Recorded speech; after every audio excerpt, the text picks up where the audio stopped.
Manufacturing vaccines in Africa is a strategic question. It's quite important that we make a joint effort to strengthen health sovereignty and capacities to manufacture vaccines and other health products in Africa.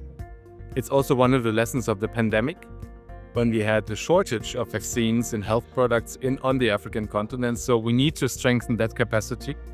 That's why we need an effort by African countries, South Africa themselves. But we also need international cooperation. So it's the WHO, it is Gavi, an international initiative to support this endeavor. And it's also the European Union and the German government, Germany, who is taking part in this effort. For us, Germany, it's really important. And we are very privileged to be part of this joint efforts to strengthen these capacities on the African continent. And as they say, we want to march together in order to get far, but we also want to march fast. We want to have fast progress on this one because it's really an important question.